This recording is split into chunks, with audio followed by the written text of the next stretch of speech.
Yes, good morning, officers. Time for today's current affairs videos. 6th January 2026. మూడు news పేపర్లు cover చేయడం జరుగుతుంది. Hindu, Indian express, mint మూడు films దగ్గర పడుతుంది కాబట్టి focus on 3 news papers. So అది అసలు టాపిక్స్ అంటే క్విక్గా గ్లాన్స్ కొడదాం. First, parallel tracks to sustain US-India ties. Very important topic. US2 కి చాలా important. Stepping in with Maoism in rapid retreat. Second topic. Old alliances, new markets. Exports కి boost ఇస్తుంది. Very important topic. Remote sensing, plants, forests and mineral insights. Fourth topic. SC grants, Adani relief, SEZ levy set aside. ఇదంతా business politics. ఇదంతా ఇవన్నీ కూడా మనకి Hindu news paper నుంచి collect చేసుకున్న articles. Next, German chancellor must visit India Jan 12-13. Hold stocks. So ఇది 6 important topics. Next, beyond Maduro, why Delhi has a window of opportunity in the region.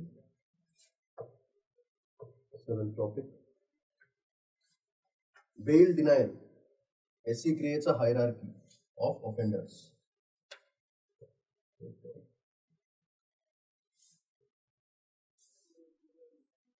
ఇవన్నీ కూడా మనకి ఇండియన్ ఎక్స్ప్రెస్ న్యూస్ పేపర్ నుంచి collect చేసుకున్న articles. Next, India bets big on AI. Can it deliver economic growth?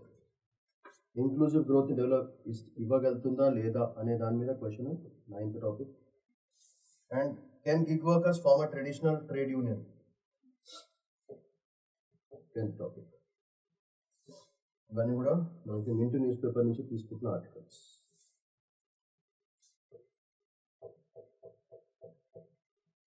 So ఇట్లా మనము 10 different topics, 3 different news papers, important points అని చెప్తాను. So దాన్ని ట్రాన్స్ఫర్ అవుతుంది. మన ఫౌండేషన్ బ్యాచ్ 5th January నుంచి స్టార్ట్ అయింది. ఏమైనా డౌట్స్ ఉంటే 8121191985 కాల్ చేయండి. 50,000 వర్త్ స్కాలర్షిప్ కూడా ఉంది. దాన్ని కూడా అవకాశాన్ని వాడుకోండి. మీ ఫైనాన్షియల్ బర్డెన్ తగ్గించుకోండి. when they are giving an offer, use the offer. First topic for today, మీరు చూసుకుంటే ఆ parallel track that keeps US-India ties going. దీంట్లో ఈ ఆర్టికల్లో చాలా ఇష్యూస్ ఉన్నాయి. ఫర్ ఎగ్జాంపుల్ ఇక్కడ చూసుకుంటే మనకి కంటిన్యూయింగ్ ఇన్స్టిట్యూషనల్ కోఆపరేషన్స్ అంటున్నారు. Oiled by defence and technology agreements, build deeper institutional understanding. These are the major things. So ఇక్కడ ఈ పాయింట్ సరే ఓకే. అయితే రాసింది అసోసియేట్ ప్రొఫెసర్ కాబట్టి ఒక లాజిక్ ఉంటుంది దాంట్లో. సో దాన్ని మనం గ్రహించుకోవాలి. యూపీఎస్సీలో వాడుకోవాల్సిన పాయింట్స్ అంటే చూసుకోవాలి. సో ఇక్కడ బేసికల్గా ఆర్టికల్ ఏం చెప్తుందంటే క్వాడ్ సమిట్ని పోస్ట్పోన్ చేయడం జరిగింది. ఎందుకు? That is another point. For example ఇక్కడ చూసుకుంటే మీరు జాగ్రత్తగా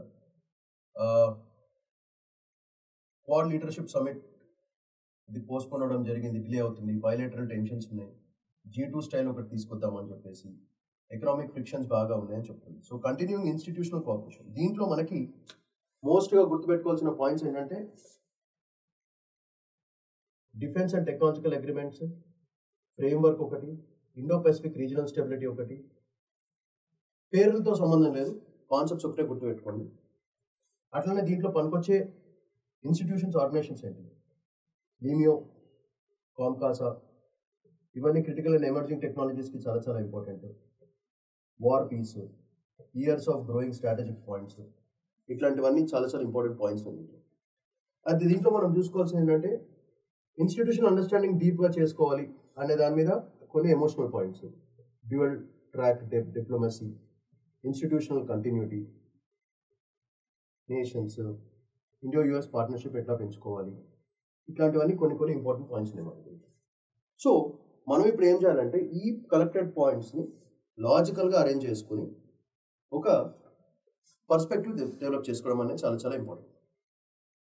సో పర్స్పెక్టివ్ ఎట్లా డెవలప్ చేసుకోవాలి, ప్రిలిమ్స్కి ఎట్లాంటి క్వశ్చన్స్ రావచ్చు, మెయిన్స్కి ఎట్లాంటి క్వశ్చన్స్ రావచ్చు అనేది అనాలిసిస్ చేసుకోవడం అనేది మీ యొక్క బాధ్యత, డ్యూటీ, రెస్పాన్సిబిలిటీ.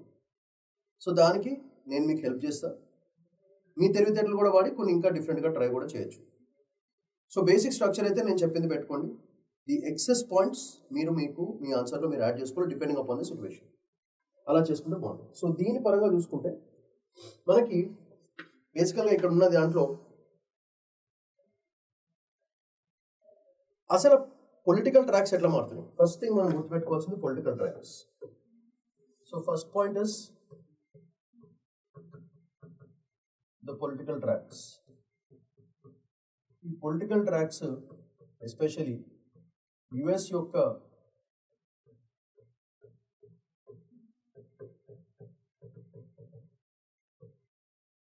దాని పొలిటికల్ ట్రాక్ భయంకరంగా చేంజ్ చేసుకుంటుంది అని మనం చెప్పొచ్చు. బేసికల్గా అవే రిపిటేషన్స్ మాట, that America is great, America is controlling, America is the hero, America ఏ వార్నైనా చేస్తుంది. So that is what Trump is fundamentally planning to do. So problem ఏంటంటే ఇట్లాంటి సడన్ పొలిటికల్ చేంజెస్ వల్ల వచ్చే పెద్ద ప్రాబ్లం ఏంటంటే ట్రంప్ చేసే యాక్టివిటీస్ వల్ల they are all very temporary by nature. Whenever there is temporariness, it leads to uncertainty. So అప్పుడు ఏమవుతుందంటే economic, social as well as political systems మీద ఒక స్మాల్ షాక్స్ తగులుతూ ఉంటాయి. అది first angle that we have to understand from the political side. Article యొక్క political side యాంగిల్లో మనకి వచ్చే పెద్ద ప్రాబ్లమ్స్ అవి. అయితే దీంట్లో పార్టిసిపేట్ చేసే మనం ఇందాక చూసాం కదా institutional supports, oiled by defence and technology agreements. దీంట్లో ఎవరెవరు అసలు గేమ్స్లో ఎవరెవరు ఉన్నారో మనం తెలుసుకోవాలి. సో దీంట్లో మోస్ట్ ఇంపార్టెంట్ మనకు గుర్తుపెట్టుకోవాల్సింది లిమోవా,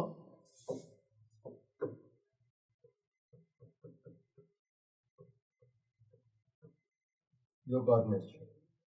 first what is LEMOA? Fundamentally it is logistic exchange memorandum of agreement. Logistic exchange memorandum of agreement. Logistic Exchange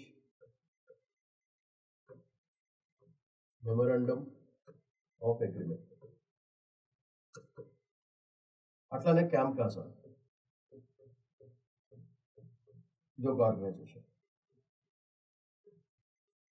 what is this క్యాంప్ కాసా? ఫండమెంటలీ క్యాంప్ కాసా is nothing but com Kasa.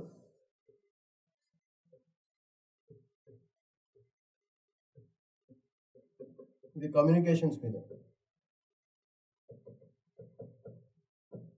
So communications మీద ఓవరాల్గా.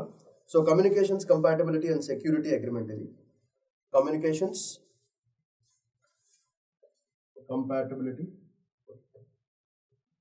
Agreement. ఇది ఒక second organization which is very important. వీళ్ళు అనుకున్న పొలిటికల్ ట్రాక్ తీసుకురావడానికి పార్టిసిపేట్ చేసే ఆర్గనైజేషన్స్. అండ్ పీకా,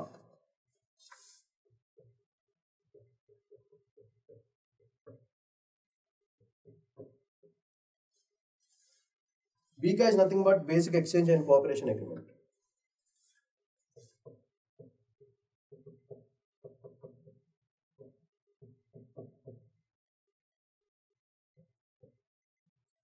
సో ఇవి మనం గుర్తుపెట్టుకోవాల్సింది. ఇవి మనకి ప్రిలిమ్స్లో పనికొచ్చే పాయింట్స్ మాట. ఇవన్నీ కూడా మనకి ప్రిలిమ్స్లో పనికొచ్చే పాయింట్స్. ఎక్స్పాన్షన్స్ అడగచ్చు, ఏం చేస్తూ అడగచ్చు. దట్ ఈస్ సో దీంట్లో ఏం చేస్తారంటే బేసికల్గా మిలిటరీ ఆపరేషన్స్, ఇంటరాపరబిలిటీ, టెక్నాలజీ అన్నిటిని వాడుకొని ఈ మూడు ఆర్గనైజేషన్స్ ఒక కంటిన్యూటీని తీసుకొస్తారు వీళ్ళు అని ఒక ఎక్స్పెక్ట్. సో వీళ్ళ ఆర్గనైజేషన్స్ వాళ్ళు అంతా తీసుకొచ్చేది ఏంటిది? కంటిన్యూటీ గ్యారంటీ అని, basically military as well as technological operations. So ఈ మూడు ఆర్గనైజేషన్స్ మనకి ఆర్టికల్లో ఉన్న ఇంపార్టెంట్ పాయింట్స్. సో యుఎస్ తీసుకొచ్చిన పొలిటికల్ చేంజ్ని కంటిన్యూ చేయడానికి, డైలాగ్ని ముందుకు తీసుకెళ్ళడానికి, అగ్రిమెంట్స్ని అసర్టైన్ చేయడానికి పనికొచ్చే పాయింట్స్ ఇవి మాట బేసికల్గా. ఇవన్నీ యుఎస్ ఎందుకు చేస్తుంది బేసికల్గా? సో ఇవన్నీ ఎందుకు? For what? So why? The why part బేసికల్గా చైనా రైస్ని తప్పించడానికి. అందుకే ఇండియాని ఒక security partner, security provider, net security provider కింద ప్రొవైడ్ చేద్దామని చెప్పేసి ఇండియా యుఎస్ అగ్రిమెంట్ సైన్ చేసుకుంటుంది. Of course supply chains and market క్యాప్చర్కి ఇండియా యుఎస్కి సహాయపడుతుంది డెఫినెట్గా. అనే ఒక ఉద్దేశంలో తీసుకొచ్చిన ఆర్టికల్. అయితే దీంట్లో మనకి ప్రాబ్లం ఏంటంటే it is more like a geo economic agreement rather than a business. So it is more like a geo economic agreement between India and US to counter Chinese threats. Critical minerals కానీ rare earth metals కానీ అన్నిట్లో China ముందంజుగా ఉంది కాబట్టి వాటిని control చేయడానికి, ఆ మార్కెట్ని US capture చేయడానికి ఇండియాని వాడుకోవాలని యుఎస్ యొక్క ప్లాన్. సో ఈ లిమోవా, కామ్కాజా, ఈ బీకా అగ్రిమెంట్స్తో ఇండియా ఎప్పుడైతే డీల్ స్టార్ట్ చేసిందనుకో ఆబ్వియస్గా వాళ్ళ రూల్స్ ప్రకారంగా ఇండియా కూడా మలుచుకోవాల్సి వస్తుంది. దానివల్ల మనకన్నా అడ్వాంటేజెస్ ఉన్నాయి. చైనా రైస్ మనకు కూడా ఇష్టం లేదు. సో దాన్ని కూడా ఒక పిక్చర్ పర్స్పెక్టివ్లో మనం చూసుకోవాలి. సో ఆ పరంగా చూసుకుంటే యుఎస్ ఇప్పుడు తీసుకొస్తున్న వెనెజులా మీద అటాక్ కానీ, ఓకే, ఇంటర్వెన్షనిజం కానీ ఇవన్నీ చేయడానికి ఇండియాకి ఎమోషనల్గా నాట్ కరెక్ట్, బట్ బిజినెస్ పరంగా it becomes very very important for India because India is growing. నాకు తెలిసింది మీ అందరికీ. సో ఎనర్జీ క్రైసిస్ కానీ, క్రిటికల్ మినరల్స్ కానీ, టెక్నాలజీ కానీ, మిలిటరీ కానీ మనకు అప్గ్రేడేషన్స్ కావాలంటే కొన్నిసార్లు నెసెసరీ ఈవిల్ అన్నట్టు యుఎస్తో డీల్స్ మాట్లాడుకోవాల్సిన పరిస్థితి ఉంది డెఫినెట్గా. సో దీనివల్ల ఏమవుతుంది, ఇవన్నీ చేయడం వల్ల యుఎస్ వాళ్ళకి ఇండియా వాళ్ళకి అడ్వాంటేజ్ ఏంటిది? Target is always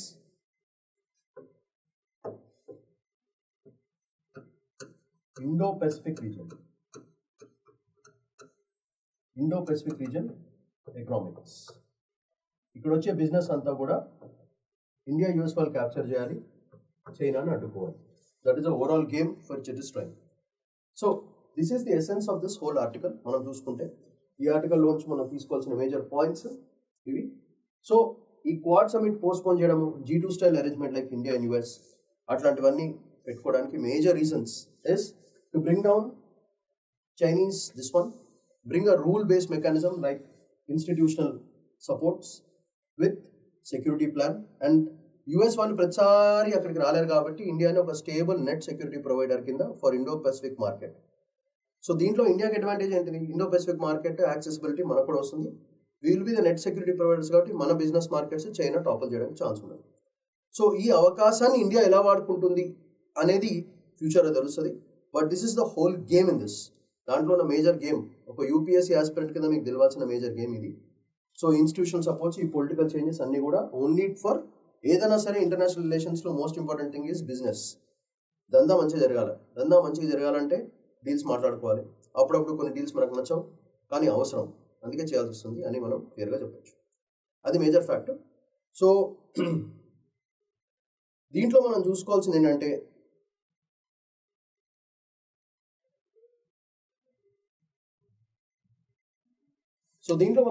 major point ఏంటంటే దీంట్లోంచి మనకు ఫిలిమ్స్ క్వశ్చన్ వచ్చే ఛాన్స్ ఉంటుంది.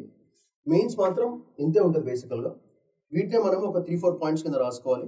ఎగ్జామ్లో ఏమి ఇచ్చినా సరే మనం ఆన్సర్ చేయొచ్చు. That's the game. సో ఈ అన్సర్టెనిటీని తొక్కించడానికి ఈ ఆర్గనైజేషన్స్ పేర్లు వాడుకుంటారు మనం మార్కెట్లో. That is a game that US is planning. అది మనం చూసుకోవాలి. Right, next, stepping in Maoism with rapid retreat. ఇది ఒక వెరీ ఇంపార్టెంట్ ఆర్టికల్. బేసికల్గా దాంట్లో చూసుకుంటే మనకి సో సిపిఐ కంప్లీట్గా చాలా మంది మీరు చూసారు ఇయర్ చాలా మంది మావోయిస్ట్ సరెండర్ అయిపోయారు. సో కమ్యూనిస్ట్ పార్టీ ఆఫ్ ఇండియాని ఆల్మోస్ట్ సిపిఐఎం కంప్లీట్గా డౌన్గ్రేడ్ చేయడం, which is a successful thing in terms of the governments eye. నక్సలిజంని కంప్లీట్గా ఎండ్ చేయడం, మావోయిజంని కంప్లీట్గా ఎండ్ చేయడం అనేది ఓవరాల్ ఐడియా. సో అక్కడున్న జనరల్ సెక్రటరీ పేర్లు ఇంపార్టెంట్, 2-3 పేర్లు గుర్తుపెట్టుకోండి చాలు, అంతకంటే అవసరం లేదు. సో ఇదంతా story. So for example liberation guerrilla army, PLGA, వీళ్ళని మీరు ఆన్సర్లో మెన్షన్ చేయాల్సిన పాయింట్స్. సో కొన్ని ఇంపార్టెంట్ పేర్లు. సో ఇక్కడ చూసుకుంటే స్ట్రగుల్ ఫర్ ట్రైబల్ రైట్స్, వాళ్ళ గురించి కష్టపడ్డారు. So policy changes, first network of medical facilities provided, lack of safe drinking water, dysentery problems, ఇవన్నీ ఉన్నాయి ఇక్కడ. So jungles, health, second and tribal dependency, ఇవన్నీ కూడా చూడండి ఇక్కడ. అట్లా కాకుండా ఇక్కడ చూసుకుంటే ఎడ్యుకేషనల్ ఆశ్రమ్స్ బిల్డ్ చేశారు, open schools for those people. So Maoist through తీసుకురావడం, SRN policy, this facility must be permanently of the cost. So women గురించి ఒకటి ఆర్టికల్. సో విలేజెస్ని ఎట్లా తీసుకురావాలి, ఇవన్నీ కూడా ఒక్కొక్క దాంట్లో మనకి ఒక 2 పాయింట్స్ మనకి దొరుకుతాయన్నమాట. అవి మనం క్యాప్చర్ చేయాలి. మిగతాదంతా నాన్సెన్స్, మిగతాదంతా మనకి ఏదో చేసుకోవడానికి, ఏదో మనం చదువుకోనికి మాట్లాడుకో పనికోసం. కానీ యూపీఎస్సీకి పర్ఫెక్ట్గా ప్రిలిమ్స్ మెయిన్స్ పర్స్పెక్టివ్లో ఇట్లా చూసుకోవాలి, అది గేమ్. అయితే ఫస్ట్ మనం చూసుకోవాల్సిన కాన్సెప్చువల్ అండర్స్టాండింగ్ పాయింట్ ఏంటంటే దీంట్లో అసలు మావోయిజం ఎందుకు తగ్గింది?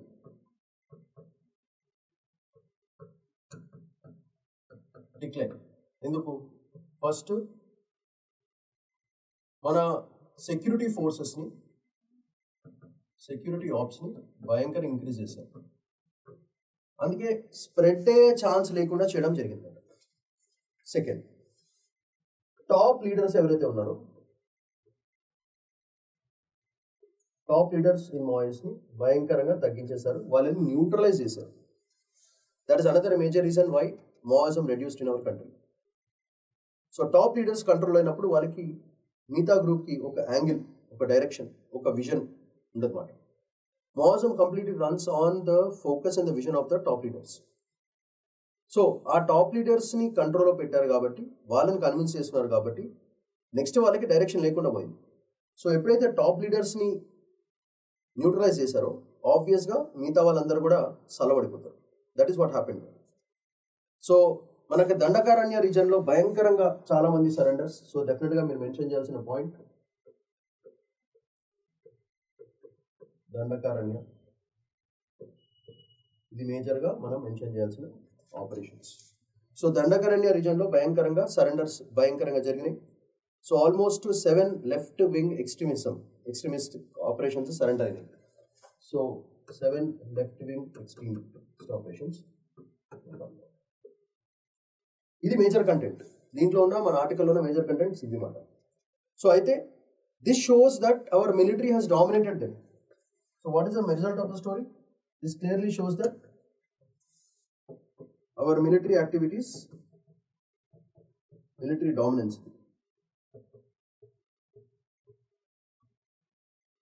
is an example of showing what military can do అనేది మన ఓవరాల్ ఐడియా. సో ఎప్పుడైతే ఇది పోయిందో, ఈ టాప్ లీడర్స్ ఎప్పుడైతే న్యూట్రలైజ్ చేశారో, ఆ ఎక్స్ట్రీమ్కి సంబంధించిన మూమెంట్ ఏదైతే ఉందో, జోష్ కంప్లీట్గా తగ్గిపోయింది. ఎప్పుడైతే అది తగ్గిపోయిందో వాళ్ళకి ఒక ఆశ, ఒక విజన్ అవన్నీ పోయినాయి. సో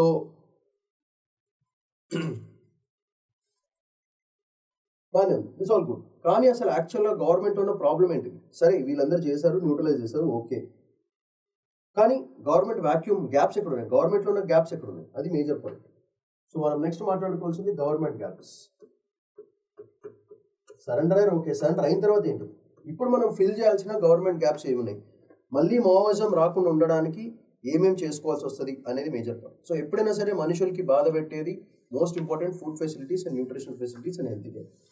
సో ఆ పరంగా చూసుకుంటే మనం బిల్డప్ చేయాల్సింది అక్కడున్న మేజర్ ప్రాబ్లమ్స్ ఏంటి? ఎక్స్ట్రీమ్ పావర్టీ,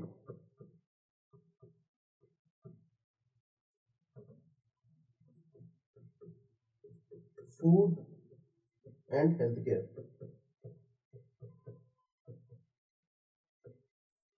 ఇది ఒక పెద్ద focus area. Extreme food and health care resource మనం ప్రొవైడ్ చేయాలి. నెక్స్ట్ అక్కడున్న ప్రాబ్లం, ఇంకొక పెద్ద ప్రాబ్లం అంటే సివిల్ అడ్మినిస్ట్రేషన్.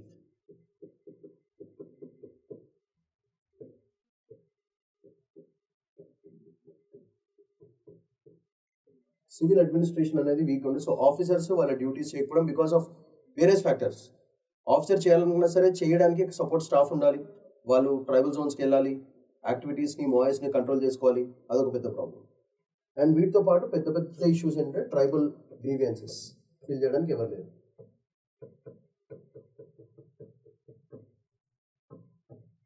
సో ఈ గవర్నమెంట్ గ్యాప్స్ ఫిల్ చేసుకోవడం అనేది చాలా చాలా ఇంపార్టెంట్. వీటితో పాటు అక్కడ ఉన్న జనాలకి చాలా మందికి చూసుకుంటే హెల్త్ కేర్ పరంగా చూసుకుంటే అనేమియా భయంకరంగా ఉంది. ఊరికైనా మలేరియాలు వస్తాయి, వాటి హెల్త్ కేర్ సపోర్ట్ లేదు, ఎందుకంటే వీళ్ళకి ఐడెంటిటీ లేదు. ఐడెంటిటీ లేకపోయేటప్పటికి వాళ్ళకి కావాల్సిన ప్రాబ్లమ్స్ లేవు. అది దీంతో పాటు వాళ్ళకు ఉన్న మేజర్ ప్రాబ్లం ఏంటి? ఇవన్నీ ఒక ఎత్తు అనుకుంటే water problem don't know. School facilities don't know, question mark. చూడండి ఎన్ని గ్యాప్స్ ఉన్నాయో. గవర్నమెంట్ ఫిల్ చేసుకున్న గ్యాప్స్, మావోయిజం మళ్ళీ రాకుండా ఉండాలి అంటే ఇవన్నీ గ్యాప్స్ గవర్నమెంట్ ఖచ్చితంగా ఫిల్ చేయాలి. సో దీనికి కావాల్సింది, దీనికి సొల్యూషన్ ఏంటి మరి? First health. So final ga, if you look at this article, health paranga భయంకరంగా ఇంక్రీజ్ చేసుకోవాలి, ఎడ్యుకేషనల్ ఇన్ఫ్రాస్ట్రక్చర్ భయంకరంగా ఇంక్రీజ్ చేసుకోవాలి, ఓకే, స్కూల్ సెటప్స్ భయంకరంగా ఇంక్రీజ్ చేసుకోవాలి, సేఫ్ డ్రింకింగ్ వాటర్ని ఇంక్రీజ్ చేసుకోవాలి, ఇలాంటి హెల్త్ రీజన్స్ రాకుండా ప్రొటెక్ట్ చేసుకోవాలి, పిల్లలు సేఫ్గా ఉండాలి. సో అందుకే ఒక నియాద్ నెల్లార్ స్కీమ్, అది వెరీ ఇంపార్టెంట్, మనకు మెన్షన్ ఫిలిమ్స్లో important.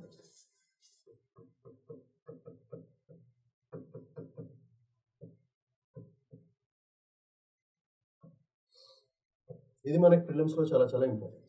So Niyad Nellanar scheme, అది వెరీ ఇంపార్టెంట్. దిస్ అంటే ప్రతి స్టేట్ అక్కడ ఉన్న activities, it's state outreach program బేసికల్గా Niyad Nellanar scheme. So it is a form of trust building mechanisms which are there for ఎరట్. సో బేసికల్గా ఓవరాల్ ఆర్టికల్ ఏం చెప్తుందంటే, బాబు మాయిజం తగ్గించారు, ఓకే, టాప్ లీడ్ న్యూట్రలైజ్ చేస్తారు, అంతా బాగానే ఉంది, కానీ ఈ మూమెంట్ తగ్గించారు, దట్స్ ఫైన్, బికాస్ మినిటీ డౌన్ చూపించారు, దట్స్ ఫైన్. కానీ అక్కడ ఉన్న గవర్నమెంట్ గ్యాప్స్ని ఫిల్ చేయాలంటే ఎక్స్ట్రీమ్ పావర్టీని తీసేయాలి, food and health care facilities provide చేయాలి, సివిల్ అడ్మినిస్ట్రేషన్ స్ట్రాంగ్ కావాలి, ట్రైబల్ గ్రీవ్స్ అన్ని మీరు తీయించుకోవాలి. ఇవన్నీ చేయడానికి ముందు ఫస్ట్ మీరు ఇక్కడ ఉన్న ప్రాబ్లమ్స్ ఏంటి, అనేమియా, మలేరియా, అవి తగ్గించుకోవాలి. Water and school facilities provide చేయాలి, ఎడ్యుకేషనల్ ఫెసిలిటీస్ ప్రొవైడ్ చేయాలి, ఇన్ఫ్రాస్ట్రక్చర్ ప్రొవైడ్ చేయాలి. ఇవన్నీ చేయడానికి స్టేట్స్, ఒట్టి సెంటర్ అనే కాదు, స్టేట్ షుడ్ ఆల్సో పార్టిసిపేట్.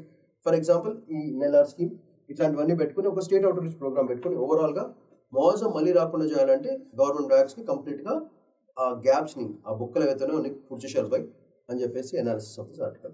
అది మనం గుర్తుపెట్టుకుని దీంట్లో మనకి ఒక ప్రిలిమ్స్ క్వశ్చన్ రావచ్చు, మెయిన్స్ క్వశ్చన్ రావచ్చు, కానీ మేజర్లీ మనకి మెయిన్స్ పర్స్పెక్టివ్లో this article is very very important అని మనం క్లియర్గా చెప్పచ్చు. రైట్, ఎండ్ ఆఫ్ ద వీడియోలో మెయిన్స్ అండ్ ప్రిలిమ్స్ క్వశ్చన్స్ ఉన్నాయి, రెండు ఆన్సర్ చేసి పంపించాం. Next, old alliances new markets two path formula for export growth. So ఎక్స్పోర్ట్స్కి సంబంధించి GS3కి చాలా చాలా ఇంపార్టెంట్ ఇది.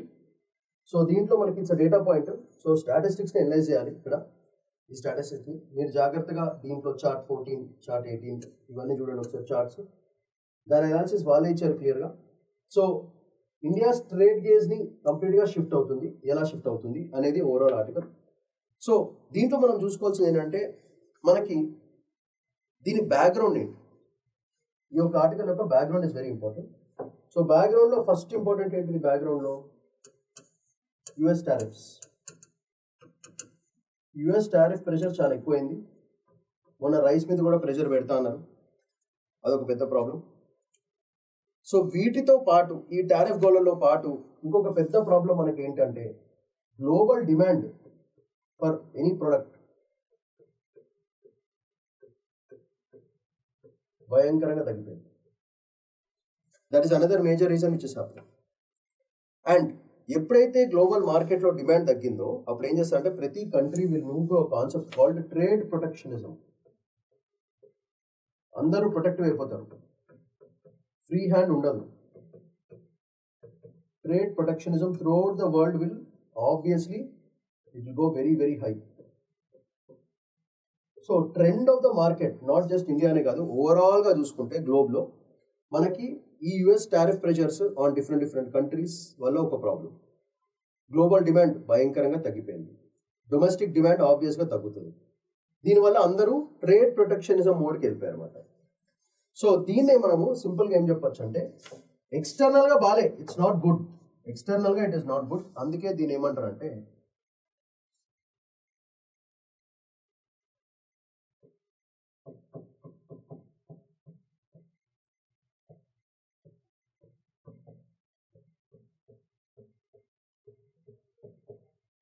External element hostile అంటారన్నమాట.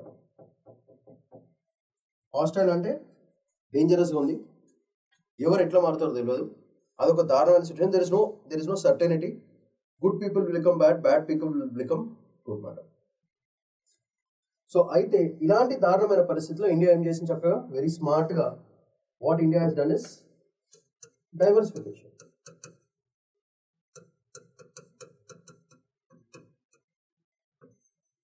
Solution for this, it diversified its markets. మనం అందుకే అంటే ఎక్స్పోర్ట్ ఓరియంటేషన్లో మనం చేసుకోవాల్సిన మేజర్ ఫ్యాక్ట్స్ ఏంటి, మనం చేసుకుంది డైవర్సిఫికేషన్ ఆఫ్ మార్కెట్స్. దానివల్ల ఏమైపోయింది, యుఎస్ మీద ఓవర్ డిపెండెన్స్ భయంకరంగా తగ్గిపోయింది. అందుకే మనం ఎక్స్పోర్ట్ ఎవరికి పంపిస్తున్నాము, article is talking about exports. మీరు జాగ్రత్తగా చూసుకుంటే it's talking about export growth. Exports ఎవరెవరికి షిఫ్ట్ చేస్తున్నాము, మన మార్కెట్ని చక్కగా యుఎస్ నుంచి we shifted our markets towards EU, Latin American countries, middle east, ఇవన్నిటి కూడా we shifted our markets. So that is what we have done. కానీ అంటే ఏంటిది, ఈ ఎక్స్పోర్ట్ గ్రోత్స్ ఎక్కడికి షిఫ్ట్ అయినాయి, EUకి. అండ్ చైనా వాళ్ళు ఏం చేస్తున్నారు ఈ ప్రాన్స్లో, చైనా వాళ్ళు ఓల్డ్ అలయన్సెస్ ఏవైతే ఉన్నాయి, ఓల్డ్ అలయన్స్, మనకి చైనా కూడా బాగానే ఉంది. See, old allies, though they were rivalries, now China is being seen as the new markets. కొత్త మార్కెట్లో మనం చైనా వైపు కూడా చూస్తున్నాము. సో దీనివల్ల ఏమవుతుంది, కొంచెం రిస్క్ ఏదైతే ఉందో, రిస్క్ కూడా డైవర్సిఫై అవుతుంది, అంటే స్ప్రెడ్ అవుతుంది. Risk is also spreading because of this అని మనం చెప్పచ్చు. సో బేసికల్గా డైవర్సిఫికేషన్, ఎక్స్పోర్ట్స్ మార్కెట్ యొక్క డైవర్సిఫికేషన్ భయంకరంగా చేయడం వల్ల మన కొత్త మార్కెట్స్ వస్తున్నాయి, కానీ రిస్క్ కూడా అదే ప్రాబ్లం ఉంటుంది. సో దీంట్లో ఓవరాల్గా డేటా పాయింట్స్ ప్రకారంగా చూసుకుంటే మనకి ట్రెడిషనల్ మార్కెట్స్ ఏవైతే ఉన్నాయో, ట్రెడిషనల్ మార్కెట్స్ అవి డౌన్ అయ్యాయి. ఎగ్జాంపుల్ గోల్డ్, జ్యువెలరీ ఇలాంటి మార్కెట్స్ కొంచెం తక్కువైనాయి బికాస్ ఆఫ్ దిస్. అలానే marine products, fisheries and all that stuff, marine products అవి కూడా తగ్గినాయి, ఎందుకంటే రిస్క్ డైవర్సిఫికేషన్ ఇవన్నీ ప్రాబ్లమ్స్. బట్ ఈ మార్కెట్స్ తగ్గాయి, కానీ టెక్నాలజీ లెడ్ ఎక్స్పోర్ట్స్ మాత్రం భయంకరంగా పెరిగినాయి. So that is advantage we have. Tech led exports భయంకరంగా పెరిగాయి. Example mobile phones, smart phones market భయంకరంగా పెరిగింది, ఇట్ ఇంక్రీస్డ్. దాని తర్వాత ఎలక్ట్రికల్ మెషినరీ కూడా భయంకరంగా పెరిగింది. ఆ స్టాటిస్టిక్స్లో మీరు క్లియర్గా మెన్షన్ చేసుకోవాల్సిన పాయింట్స్. సో దీన్నే మనం ఏమొచ్చు అంటే, ట్రెడిషనల్ మార్కెట్స్ మూవ్ అయ్యి టెక్నాలజికల్ డెవలప్మెంట్స్ భయంకరంగా పెరిగినాయి కాబట్టి దీన్ని మనం ఏమంటామంటే స్ట్రక్చరల్ చేంజ్ వస్తుంది. అక్కడ డిమాండ్ వేరే వేరే చోటు ఉంది. సో స్ట్రక్చరల్ ట్రాన్సిషన్ అన్నమాట, ఆ ట్రాన్స్ఫర్మేషన్. సో స్ట్రక్చరల్ ట్రాన్సిషన్ భయంకరంగా పెరిగింది, అంటే from older markets towards newer markets అని మనం చెప్పచ్చు. అందుకే ఇవన్నిటిని ఎంకరేజ్ చేయడానికి ఏం చేస్తున్నాం మనము, what is India doing? India చూసుకుంటే India is signing a lot of free trade agreements with lot of countries, FTAs బీభత్సంగా ఇంక్రీజ్ చేస్తాం with lot of countries. That is only for the diversification of the markets. So traditional sectors కొంచెం స్ట్రెస్లోకి వస్తాయి, employment problems create అవుతాయి, కొంచెం global certainty కూడా కొంచెం down turn అవుతుంది. సో దీనివల్ల ఏమవుతుందంటే కొంచెం పాలసీ చేంజెస్, కరెన్సీలు కూడా ఎక్స్చేంజ్ రేట్స్ ఇటు అవుతున్నాయి.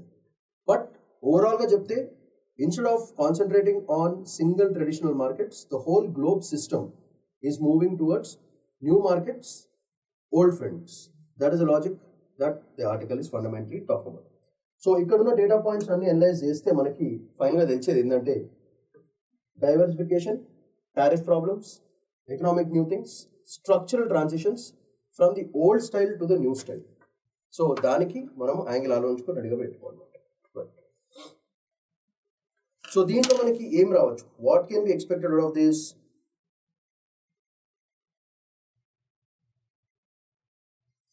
What can be expected of this? You can expect a proper mains question. అంతకు మించి మనకి పెద్దగా ఛాన్స్ వచ్చేది లేదు బేసికల్గా. అదే overall idea, that's the point. Next this a very important, ఎస్ఐటీకి చాలా చాలా ఇంపార్టెంట్, రిమోట్ సెన్సింగ్ మీద. So you can expect one prelims question, or you can export ఎక్స్క్లూజివ్గా రిమోట్ సెన్సింగ్ మీద ఏమైనా క్వశ్చన్ ఇస్తే మన మెయిన్స్ కూడా రాసుకునే ఛాన్స్ ఉంది. But this is very very less. But films మీద ఎక్కువ ఫోకస్ పెట్టచ్చు ఫర్ దిస్ పర్టికులర్ టాపిక్. అయితే ఫస్ట్ మనకి రిమోట్ సెన్సింగ్ అంటే ఏంటిది? బేసికల్గా ఎర్త్ రిసోర్సెస్ని స్పేస్ నుంచి అబ్జర్వ్ చేయడాన్ని రిమోట్ సెన్సింగ్ అంటారు for sustainable management. So what is remote sensing? చూసుకుంటే ఈ ఆర్టికల్లో చాలా చాలా పాయింట్స్ ఉన్నాయి. ఈ పాయింట్స్లోంచి మీకు కావాల్సిన పాయింట్స్ నేను ఇక్కడ మెన్షన్ చేస్తాను, అవి చూసుకోండి, మోర్ దెన్ సఫిషియంట్ అది. సో ఫస్ట్ రిమోట్ సెన్సింగ్ అంటే ఏంటో తెలియాలి. రిమోట్ సెన్సింగ్ అంటే ఏంటిది? స్పేస్ నుంచి అర్త్ రిసోర్సెస్ని అబ్జర్వ్ చేయడాన్ని రిమోట్ సెన్సింగ్ అంటారు. దీనే సస్టైనబుల్ మానిటరింగ్ అంటారు అన్నమాట. వీళ్ళేమో టచ్ చేయరు.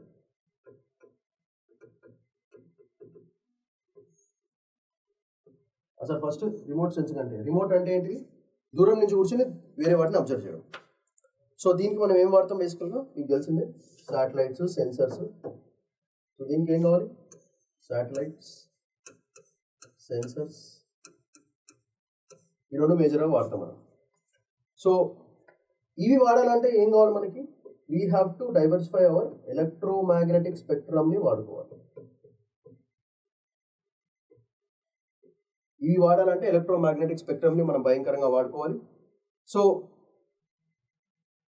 ఎందుకు ఎలక్ట్రోమాగ్నెటిక్ స్పెక్ట్రమ్ దేనికి? ఎందుకంటే ప్రతి ఒక్క మెటీరియల్కి డిఫరెంట్ డెన్సిటీ, డిఫరెంట్ ఫ్రీక్వెన్సీస్ కావాలి. సో అందుకే వీ రిక్వైర్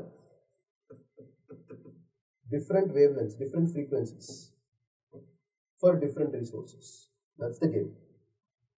డిఫరెంట్ మెటీరియల్స్కి డిఫరెంట్ ఫ్రీక్వెన్సీస్ కావాలి టు ఐడెంటిఫై. సో అందుకే మనం ఏం చేస్తాం? ఎలక్ట్రోమాగ్నెటిక్ స్పెక్ట్రమ్ని వాడుతాం. ఈ మొత్తం దాన్ని ఏమంటారంటే సింపుల్గా, this whole thing is called, ఈ శాటిలైట్స్ వాడటం కానీ, సెన్సర్స్ వాడటం కానీ, ఎలక్ట్రోమాగ్నెటిక్ స్పెక్ట్రమ్ వాడడం కానీ for different materials and different దీన్ని మనం ఏమంటామంటే, దిస్ ఇస్ కాల్డ్, సింపుల్గా మంచి వర్డ్ ఏంటంటే దీనికి స్పెక్ట్రల్ సిగ్నేచర్ అంటాం.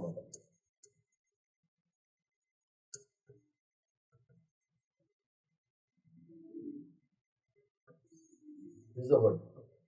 సో ఆర్టికల్లో యూజ్ చేసిన major word spectral signature. Spectral signature అంటే ఇగో ఎలక్ట్రోమాగ్నెటిక్ స్పెక్ట్రమ్ని వాడుకుని సెన్సరింగ్ చేయడమే ఎలక్ట్రోమాగ్నెటిక్ సిగ్నేచర్. సో దీనివల్ల ఏమవుతుంది? ఈ స్పెక్ట్రల్ సిగ్నేచర్ అడ్వాంటేజ్ ఏంటి? You don't have to touch anything. So this is no contact mechanism. It is a no contact mechanism which works out. So అందుకే మనం ఆ యాంగిల్ మనం చూసుకోవాలి. It's a no contact mechanism for observing. So దీంట్లో మనం ఏం చేయొచ్చు? సరే ఇవన్నీ దేనికి వాడతారు? బేసికల్గా మనం చూసుకోవాల్సిన మేజర్ పాయింట్స్ ఏంటంటే, వీటిని వెజిటేబుల్స్, ఫారెస్ట్స్ లో ఉన్న ఫ్లోరా ఫౌనాని ట్రాక్ చేయడానికి. So for example near infrared, near IR వెజిటేబుల్స్కి చాలా చాలా పనికొస్తుంది. So this is scope of prelims question. What can be used in spectrometry? What range of wavelengths are used in spectrometry for doing this? అనే question అడుగుతారు. So అదొకటి, near infrared మెకానిజమ్స్ని, వెజిటేబుల్స్ని track చేయడానికి చాలా చాలా ఇంపార్టెంట్. సో దీంట్లో మనకు పనికొచ్చిన major point ఒక article ప్రకారంగా NDVI, అది very important. What does NDVI fundamentally mean? Normalised difference vegetative index. ఇది మనకు scope of prelims question. What is NDVI అంటే నార్మలైజ్డ్ డిఫరెంట్ వెజిటేషన్ ఇండెక్స్ అని ఉంటుంది అన్నమాట. ఇది ఏం చేస్తా అంటే ఫారెస్ట్ కవర్ని, బయోమాస్ని, ఓకే, కార్బన్ స్టాక్ ఎంత ఉంది అనేది దీంట్లో చెప్తారు బేసికల్గా. సో దీనివల్ల ఏమవుతుందంటే క్లైమేట్ ఇంకా ఫారెస్ట్ వీటన్నిటికీ మానిటరింగ్ జరుగుతుంది అన్నమాట. Self monitoring. ఫారెస్ట్ కవర్ ఎంత ఉంది, వెజిటేబుల్ మాస్ ఎంత ఉంది, ఓకే, ఇవన్నీ కూడా టచ్ చేయకుండా రీసెర్చ్ చేయడానికి చాలా చాలా ఇంపార్టెంట్. సో దీంట్లో ఇంకొక బ్యూటిఫుల్ పాయింట్ ఏంటంటే మనకి నీళ్లు, వాటర్ కూడా ఈ NIR నియర్ ఇన్ఫ్రారెడ్ రేస్ ని రిఫ్లెక్ట్ చేస్తుంది. సో వాటర్ డెప్త్ ఎంత ఉంది, వాటర్ కెపాసిటీ ఎంత ఉంది, ఫ్లడ్ మ్యాపింగ్కి వాటర్ బాడీస్ ఏమేమి ఉన్నాయి అన్నట్టు కూడా చాలా చాలా పనికొస్తుంది మనకి. సో దీనివల్ల ఎప్పుడైతే వాటర్ని కనుక మానిటర్ చేస్తే ఫ్లడ్స్ ఏం రావచ్చు, క్లౌడ్ మూమెంట్స్ ఎట్లా ఉన్నాయి, మాన్సూన్ ఎప్పుడు పడవచ్చు, వర్షం ఎప్పుడు పడవచ్చు అని ఈజీగా చేయొచ్చు. సో మనకి it will become a good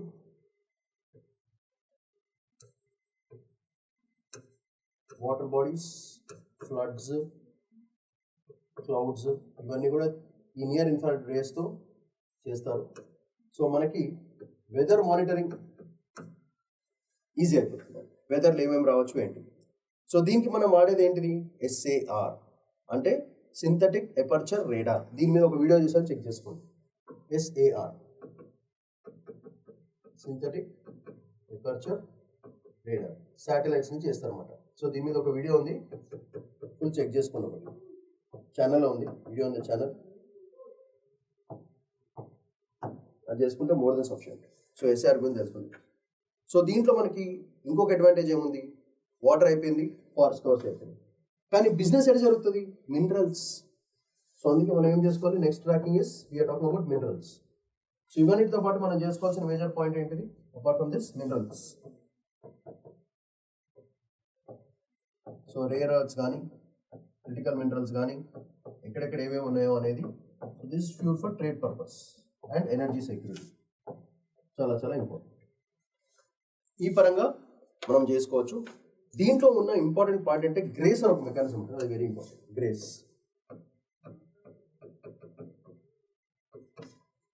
ఇది మనకి ప్రిలిమ్స్కి చాలా చాలా ఇంపార్టెంట్.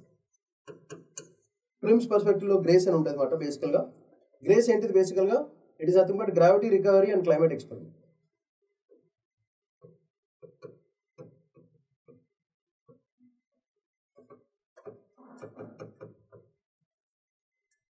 ఓకే, ఇది మన ప్రిలిమ్స్కి చాలా చాలా ఇంపార్టెంట్.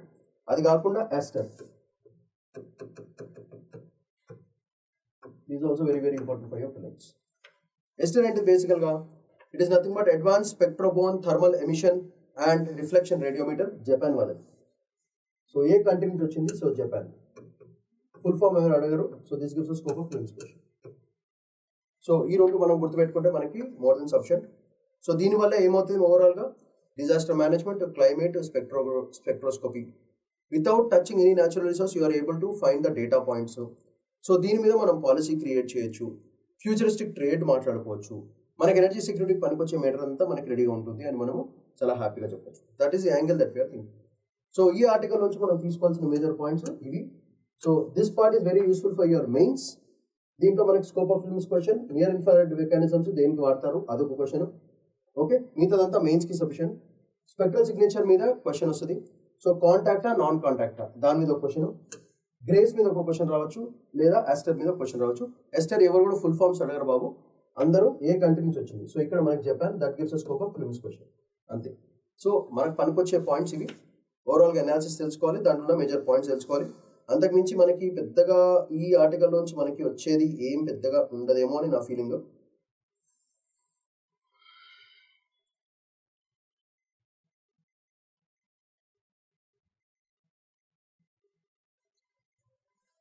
సో అయితే మనకి ఎస్ఎన్టీ మీద ప్రిలిమ్స్ క్వశ్చన్ వచ్చే ఛాన్స్ ఉంటే ఇంతకు మించి మనకి ఏమీ పెద్దగా కనపడట్లేదు.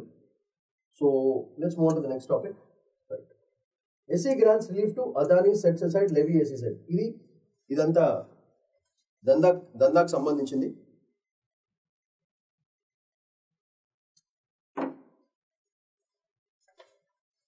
సో దీంట్లో మనకి చూసుకుంటే special economic zones, bench comprising very important. వీళ్ళు ఏం చేసినారు, అదానీ పవర్ని ఎందుకు ఇట్లా లైట్ తీసుకుంటున్నారు, so double tax agreements, challenges ఏమి ఉన్నాయి, కుడ్ నాట్, ట్యాక్స్ని ఎట్లా ఇచ్చేస్తున్నారు. సో ఇక్కడ బేసిక్గా చూడండి, customs duty cannot be impressed on power supplied from special economic Jones, domestic tariff area, levy lakhs statutory authority అని చెప్పేసి ఓవరాల్గా ఆర్టికల్ యొక్క ముఖ్య ఉద్దేశం. అయితే మనకి పనికొచ్చే పాయింట్స్ ఏంటో చదువుదాం. ఫస్ట్ ఆర్టికల్ ఓవరాల్గా చూసుకుంటే ఇది మనకి పేపర్ 2, పేపర్ 3కి చాలా important. Paper 2 as well as paper 3 రెండింటికి చాలా ఇంపార్టెంట్. అదాని గురించి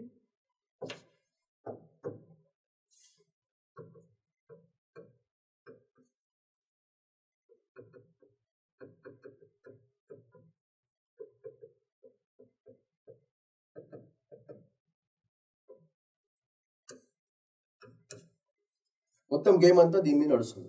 అదాని గ్రూప్, ఎస్సీజెడ్ ఇది. సో దీని ఓవరాల్గా ఆర్టికల్ మనం చదువుకున్న తర్వాత తెలిసేది ఏంటంటే ట్యాక్స్ సర్టెనిటీ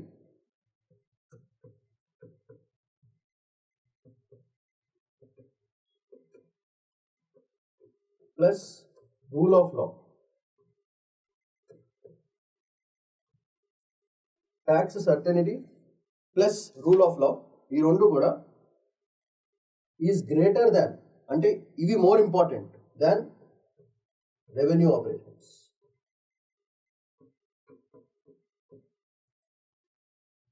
అని ఆర్టికల్ యొక్క ముఖ్య ఉద్దేశం. ఇన్ సింపుల్ టర్మ్స్ చెప్పాలంటే tax certainty and rule of law is greater than revenue opportunism అని మనం చెప్పచ్చు.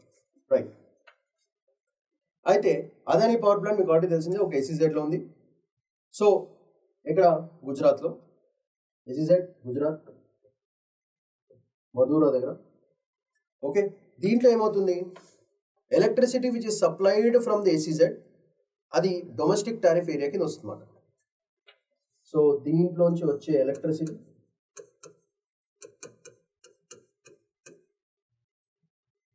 డొమెస్టిక్ టారిఫ్ ఏరియా, దీనే డిటిఏ అంటారు. So electricity generated from this SEZ comes under supplied from the SEZ, ఇది డొమెస్టిక్ టారిఫ్ ఏరియా వస్తుంది. So 2010 rules ప్రకారంగా దీని మీద కస్టమ్స్ డ్యూటీ వేసేస్తున్నాం. So issue is all about customs duty. వాళ్ళు కంపెనీ వాళ్ళు కస్టమ్స్ డ్యూటీ ఎట్లా అవాయిడ్ చేయాలి వాళ్ళ plan. So issue is all about this DTS is about the customs duty. So core point is ఇవన్నీ కొన్ని వేల కోట్లు ఉంటాయి, దాన్ని తప్పించుకుందామని ప్లాన్ చేస్తారు. సో ఇలాంటి రూల్స్ వల్ల ఏమవుతుంది, కొంచెము ట్రేడ్ ఇంబ్యాలెన్స్ అవుతుంది, అన్సర్టనిటీస్ క్రియేట్ అవుతాయి. ఎట్లాంటి అన్సర్టనిటీస్ క్రియేట్ అవుతాయి, బేసికల్గా ఇన్వెస్టర్ యొక్క కాన్ఫిడెన్స్ పోయి కొంచెం ఇలాంటి రూల్స్ పెట్టడం వల్ల ఇన్వెస్టర్ కాన్ఫిడెన్స్ తగ్గుతుంది because of the uncertainties and sudden rules 2010 తర్వాత ఇప్పుడు చేంజ్ చేశారు అనమాట బేసికల్గా. సో మీకు ఎస్ఈజెడ్లో మీకు తెలిసిందే, ఎస్ఈజెడ్ స్పెషల్ ఎకనామిక్ జోన్స్లో చాలా ఇన్సెంటివ్స్ ఉంటాయి బిజినెస్ రన్ చేయడానికి. సో ఎస్ఈజెడ్లో ఉన్న ఇన్సెంటివ్ మెకానిజమ్స్ బాగా తగ్గించడం వల్ల ఇన్వెస్టర్ కాన్ఫిడెన్స్ పోయింది, దానివల్ల రెవెన్యూ కలెక్షన్ కూడా భయంకరంగా తగ్గుతుంది. సో రెవెన్యూ కలెక్షన్ తగ్గింది. సో అందుకే వీటిని మళ్ళీ రివైవ్ చేసుకోవడానికి ఏమవుతుంది, బేసికల్గా జుడిషియల్, ఇవన్నీ ఎందుకు జరిగింది బేసికల్గా, ఎందుకంటే జుడిషియరీ ఇన్వాల్వ్ ఉంది. So we can call this as judicial scrutiny. తిప్పదీసిన అనమాట, మీరు ఏడా పైసలు కడుతున్నారు.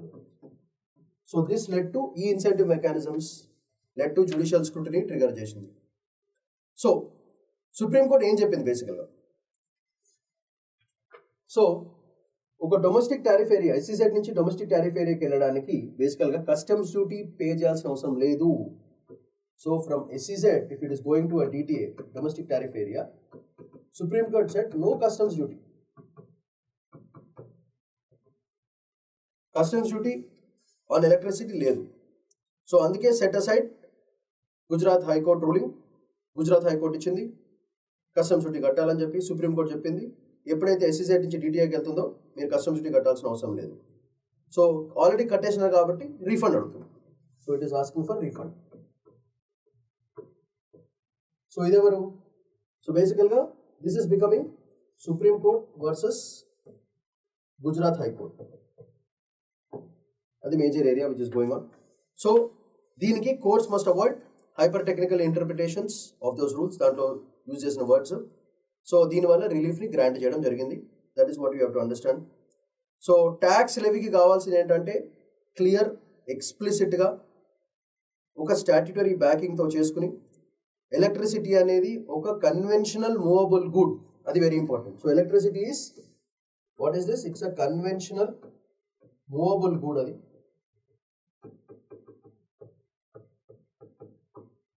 Conventional movable good, that is very important. So స్టాట్యూట్స్ని స్ట్రిక్ట్గా ఇంప్లిమెంట్ చేయాలి, రూల్ ఆఫ్ లాని ప్రొటెక్ట్ చేసుకోవాలి, ఇన్వెస్టర్ కాన్ఫిడెన్స్ని ప్రొటెక్ట్ చేసుకోవాలి, ఎస్ఈజెడ్లో ఇన్సెంటివ్స్ని పాలసీ క్రెడిబిలిటీ చేసుకోవాలి, ease of doing business should increase, and దానివల్ల రెవెన్యూ ఇంట్రెస్ట్ పెంచుకోవాలి, అండ్ స్టేబుల్ ఎకనామిక్ గవర్నెన్స్ని ఫాలో కావాలని చెప్పేసి ఓవరాల్గా this article clearly proves that. So అందుకే ఇది మనకు GS2కి GS3కి రెండింటికి సఫిషియంట్. సో దీంట్లోంచి మనకు ఒక మెయిన్స్ క్వశ్చన్ వచ్చే పర్స్పెక్టివ్ మాత్రమే ఉంది, నాట్ మోర్ దాన్ దట్. ఇది మనకు తెలుసుకుంటే more than sufficient. End of the వీడియోలో మెయిన్స్ అండ్ ప్రిలిమ్స్ క్వశ్చన్స్ ఉన్నాయి, please try to answer them. Next important topic for today is about German chancellor merge to visit on Jan 12 hold talks with PM. So దీంట్లో మనకి first official visit. So first కాబట్టి మనకి ప్రిలిమ్స్కి చాలా important అవుతుంది. అహ్మదాబాద్లో కలుస్తున్నారు. So దీంట్లో మనకి మేజర్ పాయింట్ ఏంటంటే will receive merge on in America in Ahmedabad held on January 12. So వీళ్ళు మాట్లాడుకునేది ఏంటి, మనకి బేసికల్గా మాట్లాడుకునేది డిఫెన్స్ ఒకటి, security, science, innovation, research, green and sustainable development of people. So visit will build on momentum generated by the regulations and all that stuff. So దీంట్లో మనకి major point ఏంటంటే ఆ పేర్లు మనకి ఏది మనకి ఎవ్వరు ఏం అడగరు, ఇచ్చాడు తీసుకోండి. సో దీంట్లో జర్మనీ, EU దాంట్లో important point. Germany is one of India's most important partnerships in the EU bloc, అందుకే వెరీ ఇంపార్టెంట్. సో దీంట్లో మనకి India and Germany have had strategic partnerships from 2000. So IGC is very important దీంట్లో. So besides strong economic ties, both are upholding democratic values. So polity పరంగా important. Multilateral institutions, ఇది major points. So దీంట్లో మనం చూసుకోవాల్సిన major idea ఏంటి అసలు, ఎందుకంటే India Germany మనకి ఎట్లా ఇంపార్టెంట్, అది major point. So if you look at India and Germany, దీంట్లో మేజర్ యాంగిల్స్ ఏంటి, స్కోప్స్ ఆఫ్ డిస్కషన్స్. మనకి స్కోప్ ఆఫ్ డిస్కషన్స్ ఎక్కడెక్కడ ఉంటాయి, ఒకటేమో geo politics. First is geopolitics. Second, green transitions.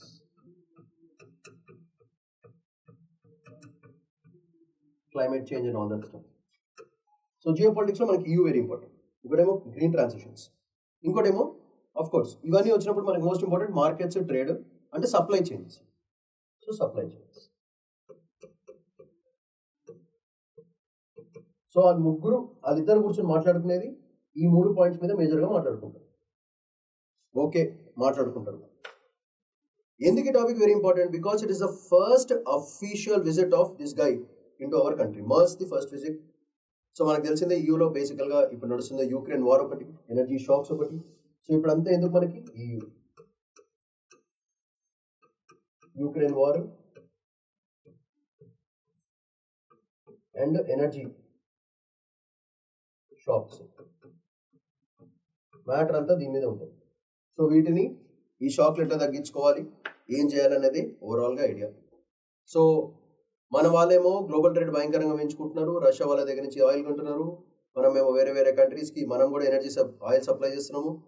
So EU వాళ్ళకి ఏం చేయాలో అర్థమైతే లేదు. సో దీంట్లో మనం చూసుకోవాల్సిన మేజర్ యాంగిల్ ఏంటిది, both India and Germany are looking for strategic autonomy, అది వెరీ ఇంపార్టెంట్. యుఎస్తో మొత్తం ప్రపంచం అంతా అన్హ్యాపీగా ఉంది, కానీ EU వాళ్ళని కూడా నమ్మలేము, ఎందుకంటే EU ఇంకా US have been old friends. వాళ్ళు కొట్లాడుకుంటారు, ఫ్యామిలీ మెంబర్స్ లాగా కొంచెం కొట్లాడుకుంటారు, మళ్ళీ కలిసిపోతారు, మధ్యలో బిస్కెట్ ఏది మనమే. సో దాన్ని మనం జాగ్రత్తగా ఉంచుకోవాలి. So strategic autonomy is very important. వీళ్ళందరి టార్గెట్ ఏంటి basically, major region is Indo Pacific region. ఈ మార్కెట్ అనేది ఇద్దరికి ఇంపార్టెంట్. సో ఈ గేమ్ అంతా కూడా ఇండో పసిఫిక్ మార్కెట్ని క్యాప్చర్ చేయడానికి. సో జర్మనీ ఇప్పుడు ఏం అడుగుతుందంటే ఇండియాని, you be the mediator for EU, US and the rest of the world. So they are asking India to be the mediator between US, EU, middle east and Asia. Germany అడుగుతుంది ఏంటంటే ఇది బేసికల్గా in simple terms చెప్పాలంటే, India మీరే అందరికీ అంటే respectable, so మీరే మొత్తం అంతా డీల్ మాట్లాడాలి అని మేజర్గా ఇంపార్టెంట్. మనకి జర్మనీ ఎందుకు ఇంపార్టెంట్, మనకి EU మొత్తంలో Germany is the biggest trade player for us. Trade పరంగా this is the highest that we have. Trade పరంగా బిగ్గెస్ట్ మనకి EUలో మొత్తం భయంకరంగా బాగా హెల్ప్ చేసింది. Largest trade partner has been Germany. మనకి manufacturing, green hydrogen, renewable energy. So ఎట్లా చూసుకుంటే మనకి Germany and India manufacturing, green hydrogen, okay, అది కాకుండా we have renewable energy sources. ఇవి ఏరియాస్ ఆఫ్ కోఆపరేషన్ మాట between India and Germany. This is very important. So వీటికి కావాల్సిన ఏంటివి, స్ట్రాంగ్ సప్లై చైన్స్ కావాలి. సో అందుకే ఇప్పుడు మాటలు అన్నీ కూడా we are talking about strong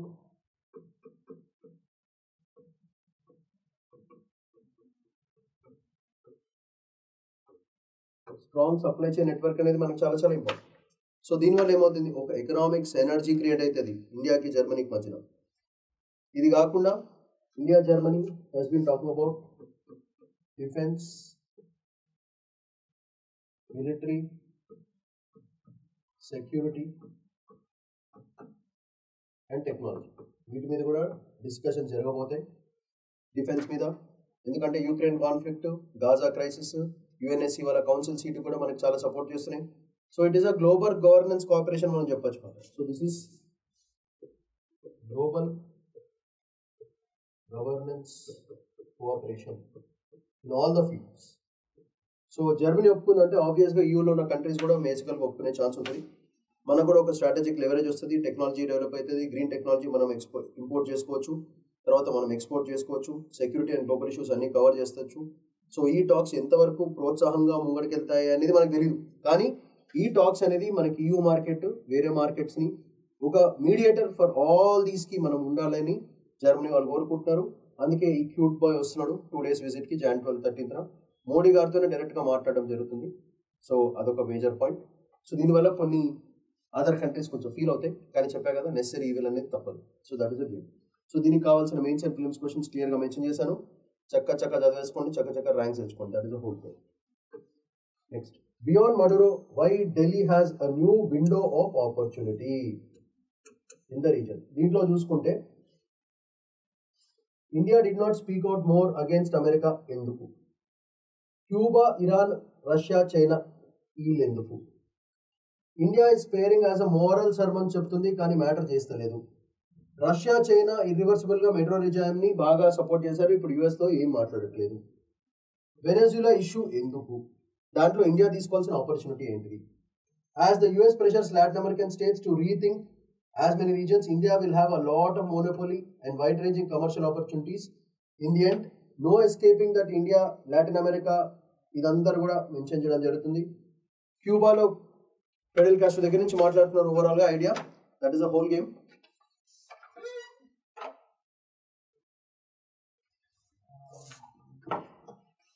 so ఇవన్నిటిని మనము క్యాప్చర్ చేసి మనం నేర్చుకోవాల్సిన పాయింట్ ఏంటి బేసికల్గా. సో దీన్ని మనం అనలైజ్ చేస్తే ఫస్ట్ ఇక్కడ ఉన్న పెద్ద ప్రాబ్లం ఏంటంటే పవర్ వాక్యూమ్. ఈ ఆర్టికల్లో ఫస్ట్ ఓవరాల్గా మాట్లాడుకునేది ఏంటంటే ఆపర్చునిటీ అంటున్నాడు. ఓకే, ఆపర్చునిటీ గ్రహించాలంటే అసలు అక్కడ ఈ మ్యాటర్ ఏం జరుగుతుంది, హౌ? ఫస్ట్ అక్కడ జరిగేది ఏంటంటే power vacuum.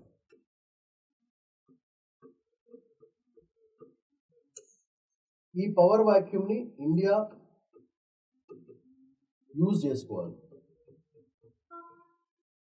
That is what the article fundamentally talks about.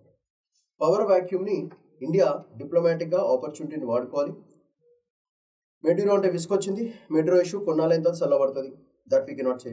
So దీనివల్ల అథారిటేరియన్ రోల్స్ అనేవి తగ్గిపోతాయి. సో దిస్ లీడ్స్ టు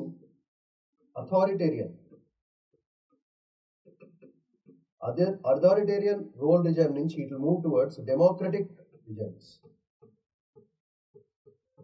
ఈ డెమోక్రటిక్ రిజైమ్కి India will be very, very useful, and India will be the power behind all the Latin American countries and other things అనేది మేజర్గా చూసుకునేమాట.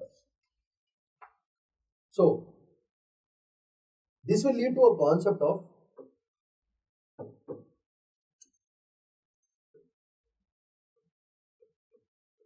ideological politics start అవుతుంది.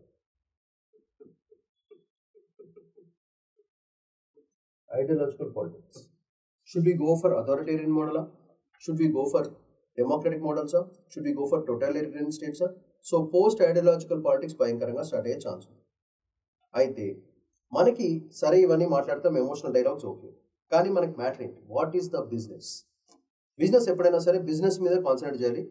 మీరు UPSC aspirants అయిన తర్వాత కూడా first గుర్తించాల్సింది emotional కాదు, మార్కెట్ ఏంటిది, బిజినెస్ క్యా హై. బిజినెస్ అనేది చాలా చాలా.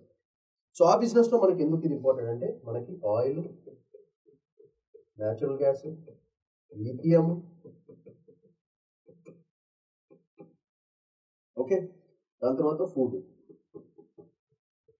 సో గేమ్ అంతా దీంట్లో ఉంది. This is where the whole market lies. మనకి ఎంత important? Oil, natural gas, lithium, food. So దీన్ని మనం ఏమనొచ్చు సింపుల్గా This word can be called as resource diplomacy. What India should do? India should look at the opportunity as resource diplomacy. We can be the providers for all these things and make our money. So that is the game that you are talking about. Resource diplomacy. So రిసోర్స్ను వాడుకొని మనము వాళ్ళతో మంచిగా చేసుకోవచ్చు. So US వాళ్ళు వీళ్ళతో గొడవ పెట్టుకుంటున్నారు, చైనా ఏమో బ్లాక్ క్లాష్ జరిగింది. సో ఇప్పుడు ఏంటిది బేసికల్గా ఈ గేమ్ అంతా ఎవరి మధ్య నడుస్తుంది? ఆబ్వియస్గా యుఎస్, రష్యా, చైనా, వీళ్ళు ముగ్గురు. వీళ్ళందరికీ గేమ్ ప్లేయర్ ఎవరు కావాలి? ఇండియా కావాలి. India should utilize this to counter these 4 players. In simple terms of all. So దీన్నే India will become a non hegemonic power. అంటే కనపడని పవర్. హెజిమోని తీసుకోదు, వాళ్ళ సెక్యూరిటీ వాళ్ళ సావరెంటీ వదిలేస్తుంది. కానీ గేమ్ని నడిపేది మాత్రం ఇండియానే అవ్వాలి. అందుకే మిడిల్ పవర్ డిప్లొమసీ అంటారు. So this India will act as the middle power.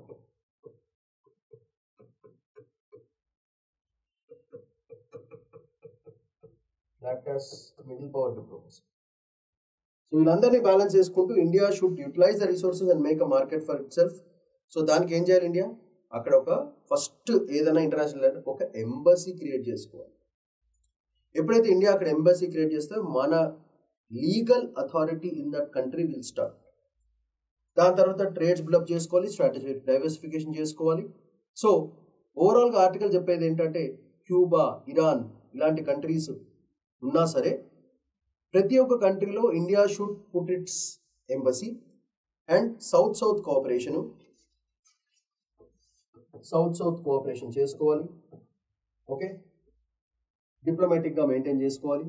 Okay, దాంతోపాటు మన కౌన్సిల్స్ అన్నింటిలో కూడా బాగా స్ట్రెంగ్త్ పెంచుకోవాలి. And best mechanism to move forward apart from these resources we should work on DPI, digital public infrastructure మీద ఇండియాకి పిచ్చి మార్కెట్ ఉంది. సో దీన్ని కూడా ఇక్కడ వాడుకుని ఇట్లాంటి ఒక దారుణమైన సిచ్యువేషన్ని మనకి పాజిటివ్గా ఒక ఆపర్చునిటీ కింద వాడుకోవాలని చెప్పేసి analysis of this article. So ఇది మనకు మెయిన్స్కి చాలా చాలా ఇంపార్టెంట్ అవుతుంది. International relations, diplomatic, energy shocks ఇవన్నీ వస్తాయి కాబట్టి this article seems to be very important for your mains. So అది వెరీ ఇంపార్టెంట్. సో దీంట్లో ఎండ్ ఆఫ్ ద వీడియోలో మెయిన్స్ అండ్ ఫిలిమ్స్ క్వశ్చన్స్ ఉన్నాయి, please try to answer. Next, ఇది కొంచెం ఖతర్నాక్ topic. Bail denial, SC creates hierarchy of offenders.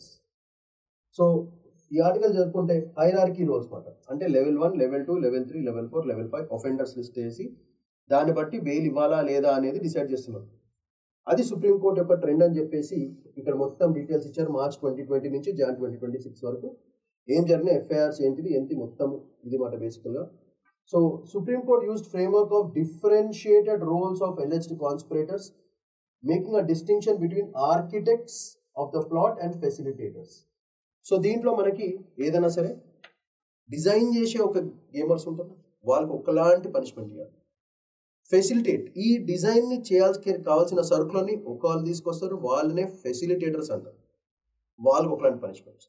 And ఫైనల్గా offenders అంటే ఎవరైతే ఫైనల్గా గ్రౌండ్ మీద చేస్తారో వాళ్ళకి ఒకలాంటి punishments. So architects versus facilitators versus actual doers, that is the differentiated hierarchy that the supreme court has created. So ఆ trend కనపడుతుందని చెప్పేసి ఆర్టికల్ యొక్క ముఖ్య ఉద్దేశము. సో దీనికి కావాల్సింది మనకి ఒక లాజికల్ స్ట్రక్చర్. ఫేస్ ఏంటిది? నువ్వు చేసిన రోల్ బట్టి నీకు పనిష్మెంట్ దొరుకుతుంది భయ్యా అని చెప్పేసి సుప్రీంకోర్టు చెప్తుంది అనమాట. So supreme court set role based scrutiny and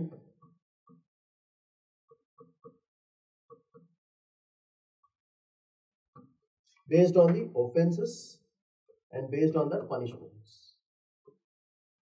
and bails. మొత్తం మ్యాటర్ అంతా దీని మీద చెప్తున్నమాట. ఈ దాంట్లో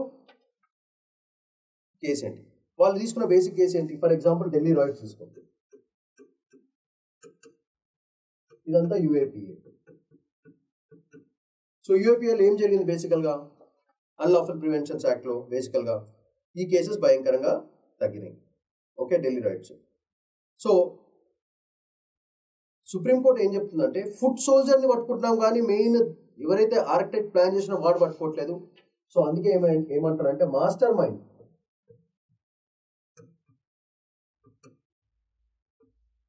is not same as the foot soldier.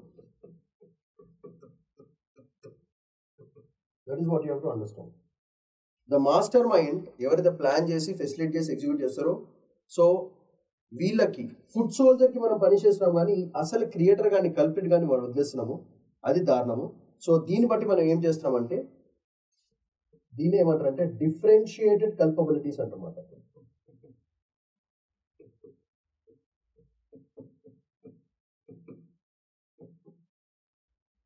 ఇది మేజర్ పాయింట్, మెయిన్స్కి పనికొచ్చేది. ఓకే, సో లీగల్ బేస్ ఏంటిది? 43D section 5 under UAP act. So prima facie test చేస్తారు, దాన్ని బట్టి ఇది వేస్తారు అనమాట బేసికల్గా. సో బేసికల్గా this article is talking about liberty versus national security.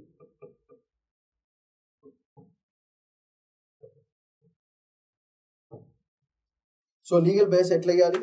So due process ఇంపార్టెంటా, స్టేట్ ఇంట్రెస్ట్ ఇంపార్టెంట్ అనేది overall essence of the article. So దీనివల్ల ఏం క్రియేట్ చేస్తారంటే sharper charge sheets for the masterminds rather the food soldiers. Charge sheets and FIRs and bails.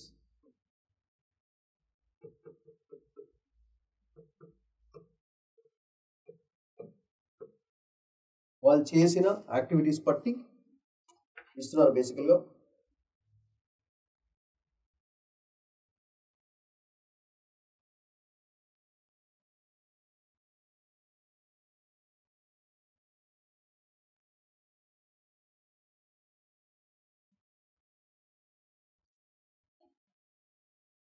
So better charge sheets for the masterminds rather than this one.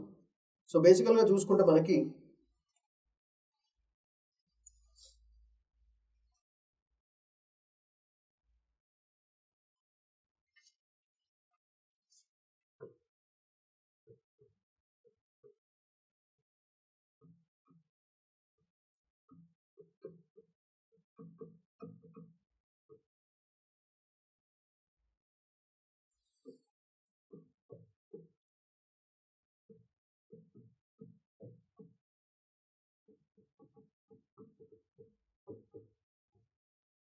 So master mind versus the facilitator versus the food soldier. దీని పరంగా role based bail ఇవ్వడం జరుగుతుంది. So ఒక balance doctrine తీసుకొస్తారు, దానివల్ల ఒక refined bail jurisprudence అనేది క్లియర్గా క్రియేట్ అవుతుంది. సో దానివల్ల ఫస్ట్ మనం చూసుకోవాల్సింటే రోల్ ఐడెంటిఫికేషన్. ఈ దరిద్రంలో వాడు చేసిన పని, వాడికి ఎంత పనిష్మెంట్ ఇవ్వాలి, బెయిల్ ఇప్పుడు ఇవ్వాలి. అట్లానే ఒక బ్యాలెన్స్ ఆఫ్ పనిష్మెంట్స్. ఎవరికైనా ఒకటే ఇస్తే అప్పుడు ఓవరాల్గా ఎసెన్స్ ఆఫ్ ద సిస్టమ్ మారిపోతుంది, వాల్యూ ఉండకుండా పోతుంది. సో ఈ డీటెయిల్స్లో మనం చూసుకుంటే ఎవరెవరు ఏం చేశారు, ఎప్పుడు ఏం చేశారు, మొత్తం స్టోరీ లైన్ ఉంది. మనకు ఆ స్టోరీ ఇంపార్టెంట్ కాదు, దీంట్లోంచి లాక్కోవాల్సిన పాయింట్స్ ఇది మాట. Judiciary how is it moving towards the bail patterns, punishment patterns and offence patterns అనేది analysis of the article. So ఇది మనము ఎగ్జాంపుల్ కింద వాడుకుని కొత్త జుడిషియల్ క్రిమినల్ లాలో బిఎన్ఎస్లో ఏమేమి తీసుకురావచ్చో దాని మీద ఒక డిస్కషన్ చేయొచ్చు. సో దీని మీద క్వశ్చన్స్ వచ్చే ఛాన్స్ కొంచెం తక్కువనే, but as a UPSC aspirant you must understand this essence అనేది చాలా important. That's the game, right? So next, as India bets on AI can it deliver economic growth and can it be truly inclusive అనేది question. So plans are for artificial intelligence to accelerate India's economic expansion and bring a developed country status. Harder test lies elsewhere. Can AI boost productivity and efficiency without widening the disparities and ensures gains are equitably dispersed? So academic main matter అర్థమైపోయింది, కానీ AI ప్రొడక్టివిటీని Boost చేయొచ్చు, it's a very good thing. AI will definitely increase the productivity. Productivity increase అవుతుంది, okay, very good. కానీ will the outcomes be distributed equitable? Question mark. ఈక్విటబుల్గా distribute చేసినప్పుడే we can talk about inclusion. Will it be ఇంక్లూజివా లేకపోతే will it create more డిస్పారిటీసా అనేది పెద్ద question mark. అది ఏఐ చేయగలుగుతా లేదా? సో AI మనకు తెలిసిందే it is good for productivity because it is very efficient and innovations భయంకరంగా తీసుకురావచ్చు, గ్రోత్ పెరుగుతుంది, టెక్నాలజీ భయంకరంగా ఇంక్రీజ్ అవుతుంది. So AI tech plus economy will definitely increase more productivity. అది బాగుంది. కానీ ఇష్యూ ఏంటిది? Automations వచ్చేస్తే దీనివల్ల. So this will create what? The field of automation. Automation create ఎప్పుడు ఏమవుతుంది? Jobs, skill sets, skill level వాళ్ళందరూ భయంకరంగా తగ్గిపోతారు. దానివల్ల జనాలకి ఎకనామిక్ ఇన్కమ్స్ అనేవి జనరేట్ కావు. దీనివల్ల ఏం క్రియేట్ అవుతుంది? This will create wage inequalities. Wage inequalities భయంకరంగా ఇంక్రీజ్ అవుతాయి. సో దానివల్ల ఏమవుతుంది? అన్ఈక్వల్ అవుట్కమ్స్ క్రియేట్ అవుతాయి. So this will create what? ఎప్పుడైతే అన్ఈక్వల్ అవుట్కమ్స్ క్రియేట్ అవుతాయో, will it be inclusive or will it lead to more disparities అనేది problem. So high skill ఉన్నవాడికి benefit ఉంటుంది, లో స్కిల్ ఉన్నవాడికి అసలు బెనిఫిట్ లేకుండా పోతుంది. బికాస్ ఆ లో స్కిల్ అంతా కూడా ఏఐ చేసి పడేస్తుంది. For example computations, data management, datas అంతా కూడా ఏఐ చేస్తే ఓవరాల్గా డిపిఐ, డిజిటల్ పబ్లిక్ ఇన్ఫ్రాస్ట్రక్చర్ యొక్క బిజినెస్ భయంకరంగా పెరుగుతుంది, కానీ real people will get affected. That will create more disparities than equalities. That will create a lot of economic indifference. That will create a lot of economic poverty traps భయంకరంగా తయారవుతాయి. If all the work is done by AI, then what will people do? So అది పెద్ద problem అయిపోతుంది. So will AI be able to deliver inclusive growth అనేది? It depends upon how AI should be utilized, where AI should be utilized, where AI need not be utilized అనే దాని మీద ఒక strong policy framework తీసుకొచ్చి చేస్తే కానీ ఏం చేయడానికి లేదు అని చెప్పేసి ఆర్టికల్ యొక్క ముఖ్య ఉద్దేశం. ఇది ఎస్ఏకి మనకి చాలా చాలా useful. This topic is very very useful for your SA. ఎస్ఏకి చాలా చాలా ఇంపార్టెంట్. ఇది మనం గుర్తుపెట్టుకుంటే చాలు. Next, can gig workers traditional unions form చేయొచ్చా లేదా అనేది బేసిక్ ప్రాబ్లం. సో బేసికల్గా ఓల్డ్ రూల్స్ ఏవైతే ఉన్నాయో,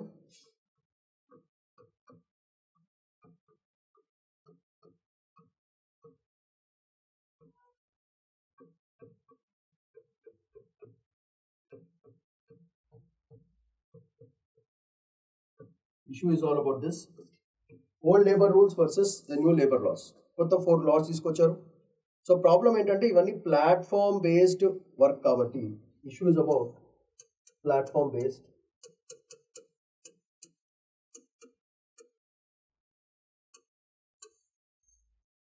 it's all platform based work. For example delivery కానీ, ర్యాపిడో రైడింగ్ కానీ, క్విక్ కామర్స్ కానీ. ప్రాబ్లం ఏంటంటే these are all very flexible things.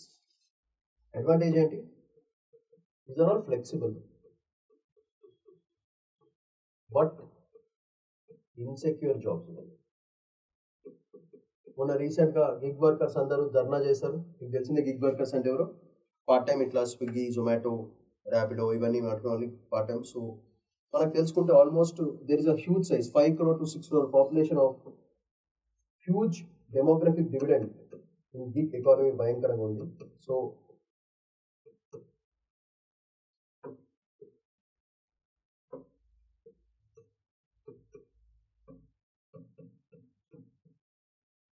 రోజు రోజుకి గిగ్ ఎకానమీ సైజ్ భయంకరంగా పెరుగుతుంది. సో అది మనం ప్రాబ్లం. దానివల్ల ఏమవుతుందంటే ఎంప్లాయ్మెంట్ యొక్క మిస్క్లాసిఫికేషన్ జరుగుతుంది భయంకరంగా. ఎవరికి సెక్యూరిటీ నెట్ ప్రొవైడ్ చేయాలి, ఏం చేయాలి? Gig economy is a huge size of the population. Therefore should we be able to provide them social securities and all these things అనేది బేసికల్గా ఇష్యూ. సో అందుకే కోడ్ ఆన్ సెక్యూరిటీ 2020లో ఇదేమి work out అవుతలేదు. Because this is based on nothing. It's based on old things. So దీనివల్ల problem ఏంటిది? Code rule ప్రకారంగా గిగ్ని, ప్లాట్ఫామ్ వర్కర్స్ని కూడా వాళ్ళని రికగ్నైజ్ చేయడం జరిగింది. వాళ్ళకి వెల్ఫేర్ స్కీమ్స్ అలౌ చేయడం జరిగింది. బట్ వాళ్ళెవరు కూడా రైట్స్ లేవు. అది issue. So recognition is there, welfare schemes is there, is all there, but rights అది ఒక పెద్ద ప్రాబ్లం అవుతుంది. ఎప్పుడైతే రైట్స్ లేవో మీకు బార్గెనింగ్ పవర్ కలెక్టివ్గా ఉండదు. So this leads to the problem of no collective bargaining power for gig workers.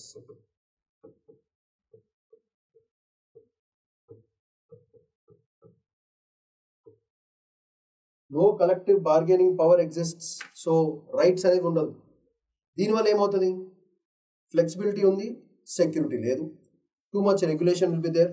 So అందుకే వాళ్ళందరూ ఏమవుతారు? ఫైనల్గా ఇట్లాంటి రైట్స్ లేకపోవడం వల్ల ప్లాట్ఫామ్ నుంచి ఎగ్జిట్ అయిపోతారు. అండ్ వర్కర్ ఎక్స్ప్లాయిటేషన్స్ భయంకరంగా జరుగుతాయి.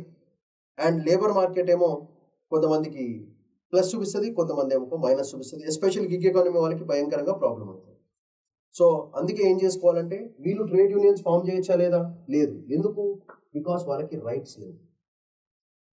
రికగ్నిషన్, వెల్ఫేర్ మాత్రమే ఉంది, కానీ వాళ్ళందరూ ఒక ట్రేడ్ యూనియన్ లాగా ఫామ్ అయ్యే ఛాన్స్ లేదు. Because they are not given any rights under the constitution. And this is a new form of economy, therefore amendments have to be brought. అందుకే ఏమంటారంటే సెక్టర్ వైజ్ రిప్రజెంటేషన్ చేసుకోండి. Sector wise representation will work because దానికి legal base ఉంటుంది. దానివల్ల at least partial protection దొరుకుతుంది అని overall idea. So you have to create ఒక కొత్త మోడల్, న్యూ లేబర్ మోడల్ తీసుకుని వస్తేనే దీనికి సొల్యూషన్. న్యూ లేబర్ కోడ్ కాదు, లేబర్ మోడల్ తీసుకురావాలి.